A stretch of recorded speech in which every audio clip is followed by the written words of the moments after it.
ನಮಸ್ಕಾರ. ನಾನು ಧನಲಕ್ಷ್ಮಿ, ಉಡುಪಿ ಜಿಲ್ಲೆ. ಇತ್ತೀಚಿನ ದಿನಗಳಲ್ಲಿ ಪೋಷಕರಲ್ಲಿ ಒಂದು ಸಮಸ್ಯೆ ಉದ್ಭವವಾಗಿದೆ.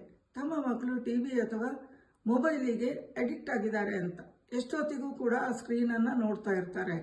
ನಾವು ಏನು ಮಾಡಬೇಕು ಅಂತ ಹೇಳಿ, ಇದರಿಂದ ಮಕ್ಕಳಲ್ಲಿ ಏನು ಶುರುವಾಗಿದೆ ಅಂತ ಹೇಳಿದರೆ, ಗುರು ಹಿರಿಯರಲ್ಲಿ ಒಂದು ಗೌರವ, ಪ್ರೀತಿ, ನಮ್ಮ ಸಂಸ್ಕಾರ, ಸಂಸ್ಕೃತಿ ಎಲ್ಲವನ್ನ ಮರೆಯುವಂತಾಗಿದೆ. ಪೋಷಕರು ಈ ಸಮಸ್ಯೆಗೆ ಪರಿಹಾರ ಇಲ್ವಾ ಅಂತ ಕೇಳ್ತಾ ಇದ್ದಾರೆ. ಖಂಡಿತ ಇದೆ ಪೋಷಕರೇ. ಇದಕ್ಕೆ ನೀವು ಮಾಡಬೇಕಾದ ಇಷ್ಟೇ.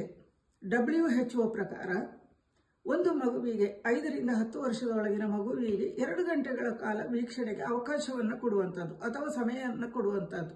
ಅದ್ರ ನಂತರ ಏನು ಮಾಡಬೇಕು ಅಂತ ಹೇಳೋದನ್ನು ನೀವು ಮೊದಲೇ ಮಗುವಿಗೆ ಹೇಳಬೇಕು. ಅದು ಇಷ್ಟ ಬಂದದನ್ನು ಮಾಡಲಿ, ಕತೆ ಕೇಳಲಿ, ಕತೆ ಓದಲಿ, ಚಿತ್ರ ಬಿಡಿಸ್ಲಿ, ಕ್ರಾಫ್ಟ್ ಮಾಡಲಿ, ಆಟ ಆಡಲಿ, ಅದಕ್ಕೆ ಬಿಡಿ. ನೀವು ಅದರ ಜೊತೆ ಸೇರ್ಕೊಳ್ಳಿ. ಯಾವುದೇ ಕಾರಣಕ್ಕೂ ಬೈದು ಹೇಳುವುದಲ್ಲ, ಪ್ರೀತಿಯಿಂದ ಹೇಳಿ. ಕ್ರಮೇಣ ಮಗು ಅದರಿಂದ ಹೊರ ಬರ್ತದೆ. ಆನಂತರ ನಿಮ್ಮ ಸಮಸ್ಯೆಗೂ ಪರಿಹಾರ ಸಿಗ್ತದೆ.